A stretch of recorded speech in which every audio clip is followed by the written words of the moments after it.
Halo Supadi, apa kabar? Kembali lagi di konten awam. Oke, kali ini kita akan membahas menyambung dari video sebelumnya. Kita harus paham dulu keadaan kita sekarang, walaupun kita belum mendapatkan hasil yang begitu memuaskan dari pemerintahan kita saat ini, tapi sudah lumayan kondusif dan semoga makin baik ke depannya dengan adanya reshuffle kabinet yang saat ini ada. Mudah-mudahan kerja dari para kabinet ini lebih baik daripada kabinet sebelumnya. Di video kali ini, saya ingin mengajukan sebuah pertanyaan yang bisa kita diskusikan bersama.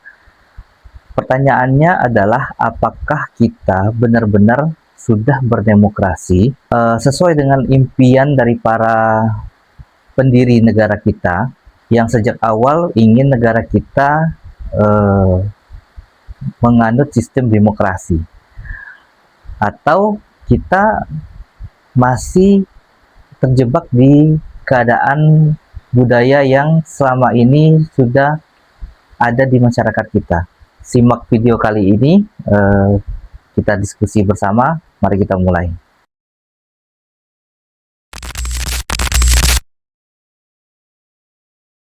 Seperti salah satu ciri khas masyarakat feodal itu adanya hierarki sosial yang kaku. Biasanya urutannya penguasa, lalu para agamawan, lalu para bangsawan, priai, atau mereka yang mengabdi di istana kerajaan, lalu yang terakhir adalah masyarakat atau rakyat kita yang biasa. Nah, biasanya rakyat ini pada zaman dahulu mereka tidak memiliki hak kepemilikan tanah. Jadi mereka jika bertani biasanya menggunakan tanah milik para tuan tanah atau para bangsawan ini atau para penguasa. Jadi setelah hasil taninya sudah ada, mereka akan memberikan hasil tani itu kepada para penguasa, itu sebagai upeti kepada mereka. Nah, ini adalah gaya atau budaya feodalisme pada zaman kerajaan. Pertanyaannya sekarang, setelah 350 tahun era kolonialisme, itu kan masuk budaya-budaya dari Belanda, lalu dari Jepang, yang pada saat ini kita bisa melihat Belanda, walaupun mereka monarki dengan konstitusi, gaya feodalisme yang ada di sana itu benar-benar runtuh, benar-benar luntur, sehingga mereka memang betul-betul mengadopsi demokrasi itu secara penuh. Walaupun masih ada kesenjangan sosial, tetapi bisa kita lihat negara-negara Eropa yang pada saat zaman dahulu memang betul-betul suatu negara yang menganut sistem monarki atau kerajaan, sekarang gaya feodalisme itu sangat-sangat minim terjadi. Jadi kita bisa melihat tahu masyarakatnya sudah dewasa dalam berpendapat, pemerintahannya sudah tidak, ibaratnya tidak tersinggung bila dikritik. Nah, hal ini tidak bisa kita temukan di negara kita.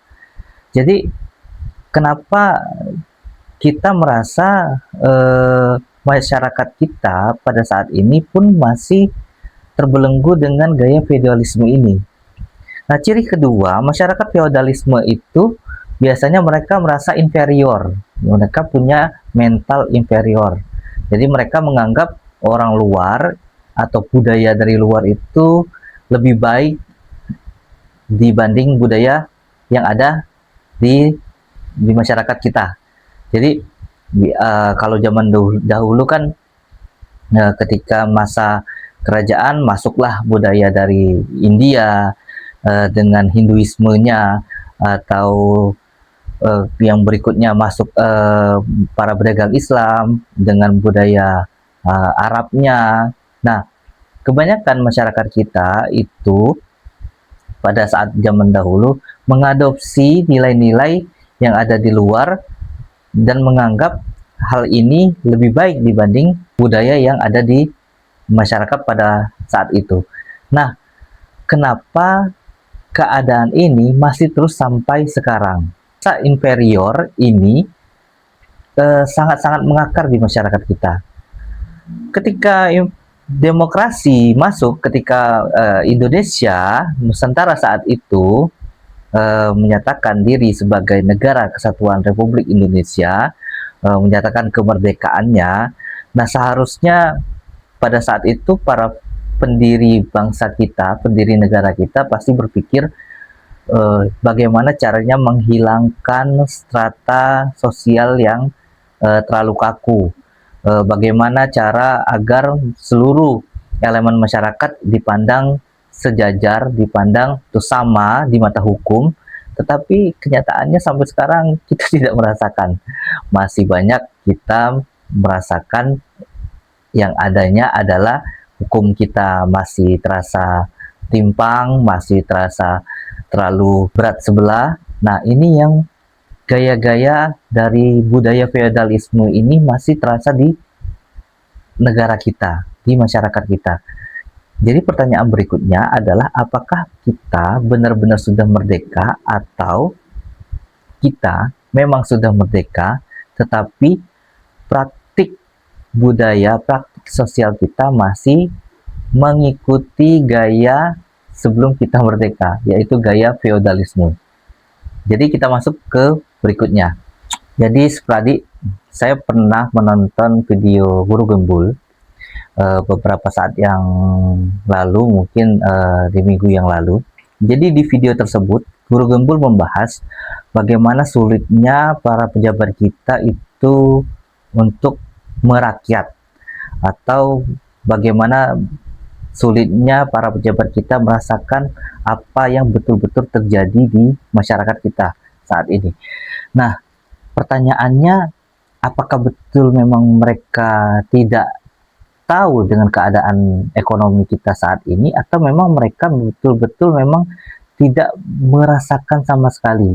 Para pejabat kita, mereka karena mereka punya pembantu di rumah, istri mereka mungkin punya pembantu yang khusus untuk memasak, istri mereka punya pembantu yang khusus untuk merawat anak-anak mereka. Jadi mereka tidak begitu merasakan dampak keadaan sosial ekonomi yang dirasakan oleh masyarakat kita pada umumnya. Sehingga bisa kita lihat masyarakat kita itu begitu memandang istimewa para pejabat ini, dan sehingga para pejabat pun menganggap mereka betul-betul istimewa. Pada dasarnya mereka seperti anggota DPR itu kan mereka, kita yang memilih mereka. Tetapi kita harus paham sebenarnya apakah kita memilih mereka betul-betulan, atau memang kita diberikan beberapa orang pilihan dari partai politik yang mereka sudah pilih.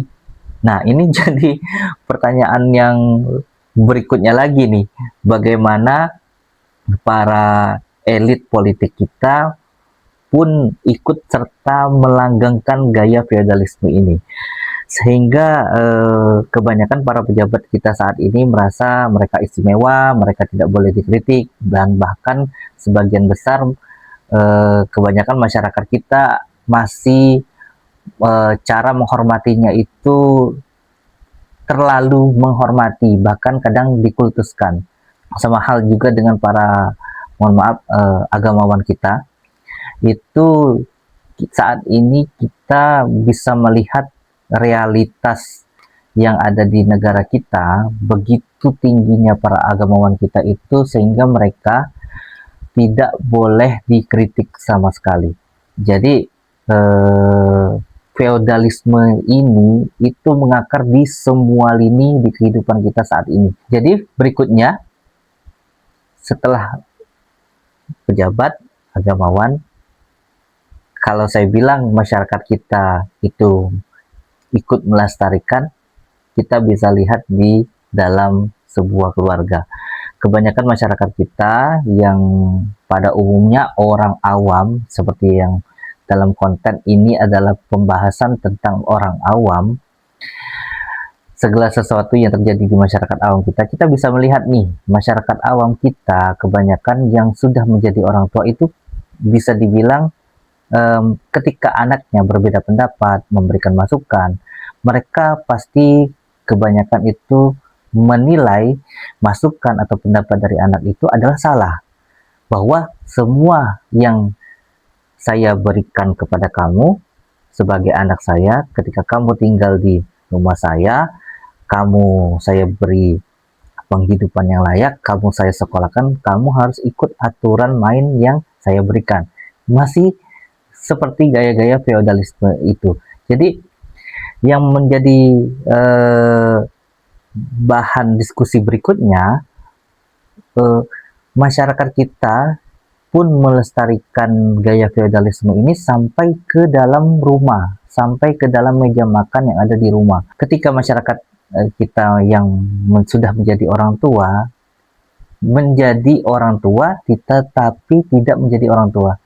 Seharusnya yang sudah menjadi tua itu biasanya mempunyai ciri khas kebijaksanaan. Nah, terkadang kita sebagai orang tua pun tidak luput dari suatu kesalahan, karena zaman yang sudah begitu digitalisasi, internet yang sudah ada di mana-mana, informasi yang berada di internet sudah cukup luas. Jadi ketika anak-anak kita mendapatkan informasi yang lebih banyak,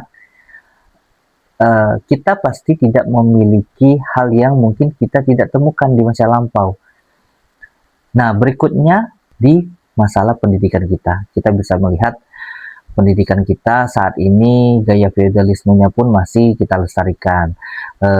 Contoh, kebanyakan para guru sebagian besar itu masih menitik beratkan bahwa segala sesuatu informasi itu yang benar adalah datang dari guru, yang benar datang dari buku yang sudah diberikan kepada siswa. Nah, hal ini ketika siswa yang notabene-nya mendapatkan informasi yang luas dari internet, memberikan pertanyaan-pertanyaan yang cukup kritis, jadi ketika sudah gurunya tidak bisa memberikan jawaban yang yang bisa memberikan kepuasan pada siswa, guru pun merasa tertekan, sehingga mereka memberikan biasanya ultimatum bahwa belajar itu jangan dari Google, tetapi belajar dari buku. Yang betul itu adalah apa yang tertulis di buku teks kurikulum yang di negara kita sudah keluarkan. Nah, ini merupakan pertanyaan yang sekian banyak pertanyaan yang menjadi landasan pembahasan yang saya ajak untuk diskusi saat ini tentang feodalisme ini. Seperti salah satu dampak dari budaya feodalisme kita saat ini yang bisa kita rasakan itu pertama adalah cara kita mengurus perizinan itu lumayan sulit, lumayan rumit, walaupun kita sudah banyak digitalisasi, tetapi ketika kita mengurus perizinan pun itu tidak serta-merta tidak bisa selesai ketika kita satu klik saja. Jadi ketika kita mengurus secara administrasi, secara digital, kita masih menunggu sederet panjang birokrasi yang ada di secara offline-nya. Nah, hal ini pun menjadi tolak ukur bahwa gaya feodalisme ini sudah sangat-sangat mengakar seperti. Jadi bagaimana cara kita merubahnya? Ini menjadi pertanyaan berikutnya yang bisa kita diskusikan. Nah, lalu seharusnya dalam sebuah pemerintahan demokrasi, pemerintah itu pada dasarnya adalah lumrah mereka terbiasa dikritik. Karena kritik ini adalah sebuah masukan yang sangat-sangat positif bagi para pemerintah. Karena hal inilah menjadi bahan penyeimbang agar pemerintah kita tidak terlalu absolut. Nah, jadi ketika kita bisa melihat forum-forum demokrasi kita seperti forum-forum berpendapat, forum-forum yang ada di channel-channel berita, kita bisa melihat kok orang yang punya kekuasaan itu mereka tidak menapak di bumi, seakan-akan seperti mereka tidak tahu realita yang ada di masyarakat. Sedangkan masyarakat ini akan menyimpan api dalam sekam, sehingga lambat laun akhirnya akan pecah seperti kejadian yang kemarin. Nah, hal inilah yang kita takutkan, karena ketika kita menyuarakan pendapat pun kita masih ditunggangi, sehingga apa yang kita ingin capai biasanya akan melenceng, karena banyak pihak yang akan mengambil kesempatan ketika terjadi sebuah chaos. Jadi Supradi, setelah beberapa pertanyaan yang sudah saya utarakan, ada satu pertanyaan yang paling mendasar di akhir video ini. Siapa yang salah sehingga budaya feodalisme ini masih kita lestarikan hingga saat ini, dari masa era kolonialisme kita yang sudah dijajah 350 tahun oleh VOC, lalu masa kemerdekaan kita saat ini yang sudah 80 tahun, demokrasi kita masih berbudaya feodalisme. Jadi siapa yang salah? Jadi silakan tulis di kolom komentar, kita bisa diskusi sama-sama di sana. Sekian video kali ini, sampai jumpa.